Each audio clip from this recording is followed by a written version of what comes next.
Hi horror family, and thanks for tuning in into another Screaming for Horror video. I'm Rain, and I hope everyone is keeping safe. I want to start by welcoming all of our new subscribers to our channel, especially ones from TikTok, where you can find us now, under the same name. There's nothing better than doing what you love, and to top it all off, getting paid for it.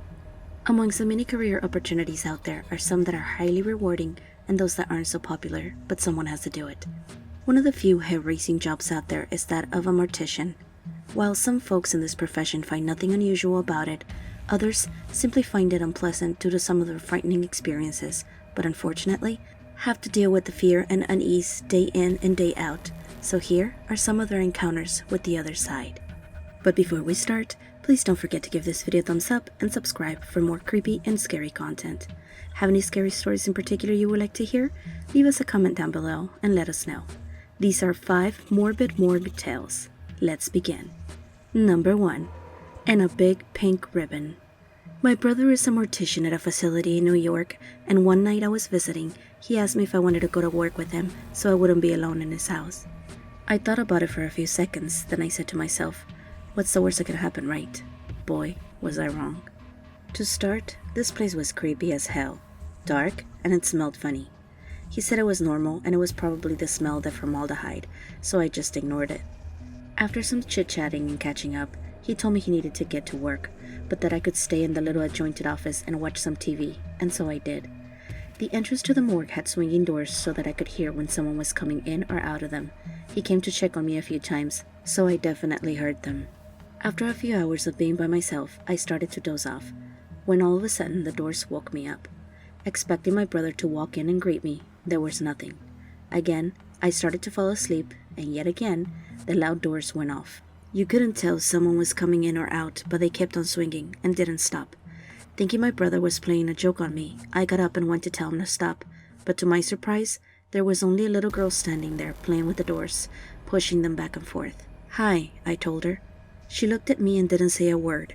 One of the things that caught my eye was a pretty blue dress with a big pink ribbon she was wearing. "Your dress is pretty, and the bow makes it stand out," and again, nothing, not a word. She looked down and started to run the opposite way towards a lonesome hall. I thought the kid belonged to another employee, so I went back to my chair and just ignored the whole thing. Hours later, when my brother's shift was over, he finally woke me up to go back to his place. As we were driving, I started to tell him about the doors and the little girl with the cute blue dress. "And a big pink ribbon," he said as he slammed the brakes. "What the hell? Why did you brake?" "Tessa," he told me as he had a chilling look in his eyes. "Last night, I did an autopsy on a little girl that drowned. She was wearing a blue dress with a big pink ribbon. My blood ran cold, and I've never been to work with my brother ever again." Number 2. My sister.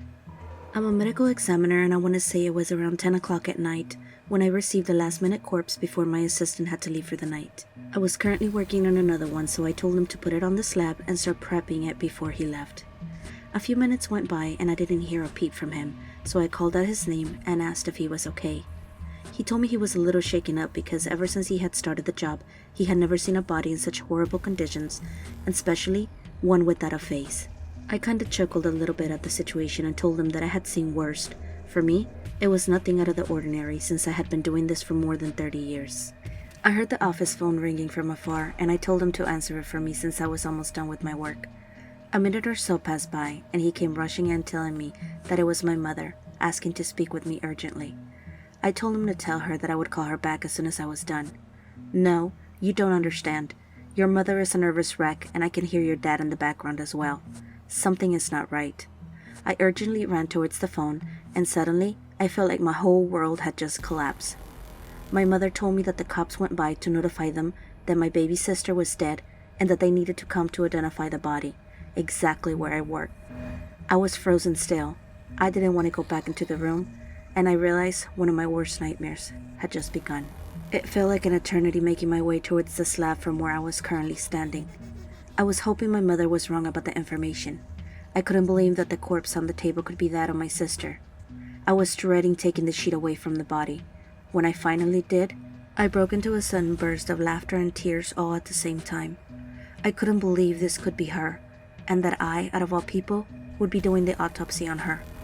Just like my assistant had described her, she had no face, My sister was so beautiful, and her smile was captivating. And now, there she was, faceless and unrecognizable. I took a water break because I was still in shock, and to be honest, in denial as well. How could they be sure that it was her? When I came back in, it finally hit me as soon as I saw her hand. On her middle finger, she was wearing a ring I once got her for her birthday. There was no doubt. The faceless girl on the slab was my sister. My hands were shaking, but I started to work on her. I took the ring off and placed it in my pocket. It felt like it was the first time I had ever worked on someone, but I did the best job I could. My assistant asked me how she had died. I told him she had been stabbed 16 times all over her abdomen. They threw acid on her face, and there were also signs of strangulation.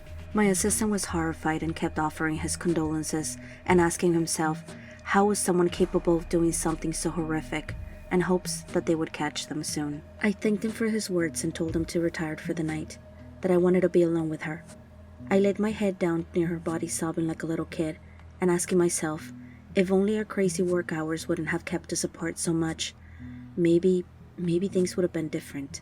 Suddenly, I felt a cold breeze in the back of my neck, a whistling sound in the distance like the one she would make when we were kids, and a soft yet cold hand caressing my hair.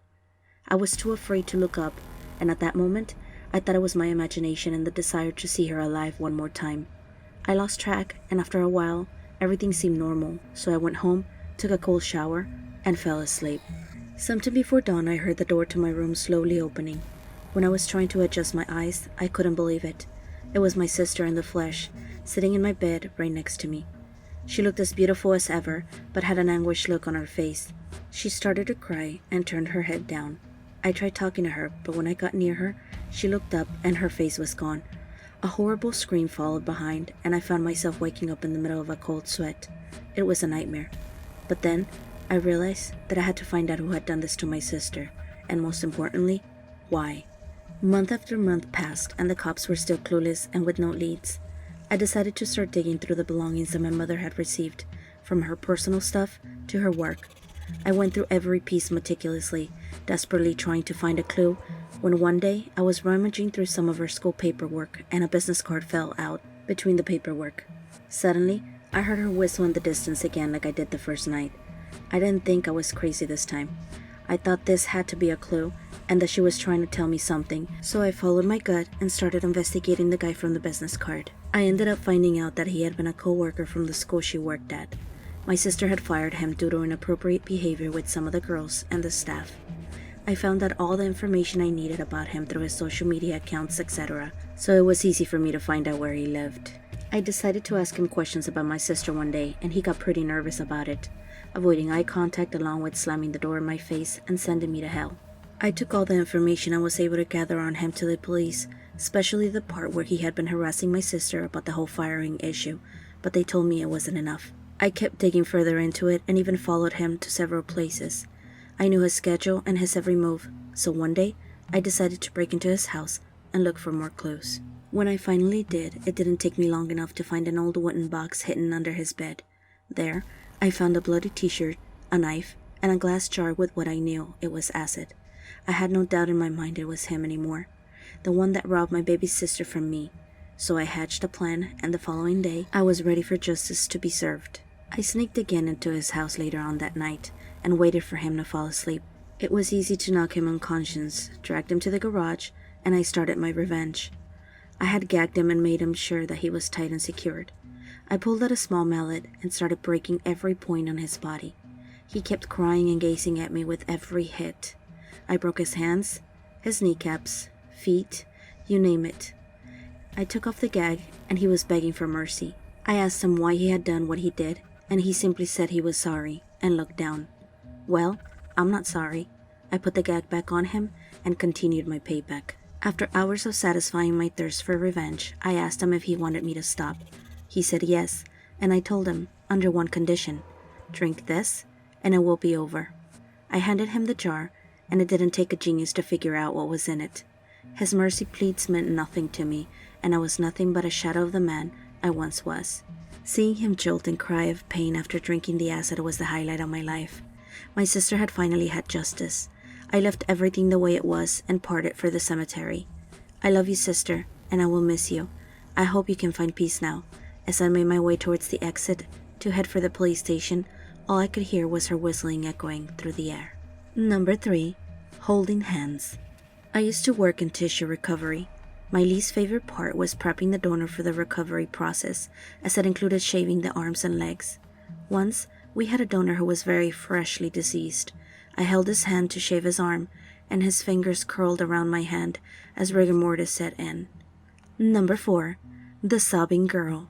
My first experience at work was when I first started my embalming career.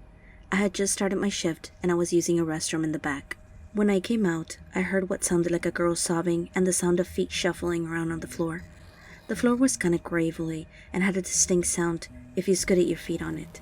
The sound was coming from around a corner that led into a small room where we would store embalmed bodies ready to be delivered to the respective funeral homes. I figured someone was upset and crying, so I snuck in, still hearing the sobbing. When I peeked around the corner, the room was empty. No living person was there.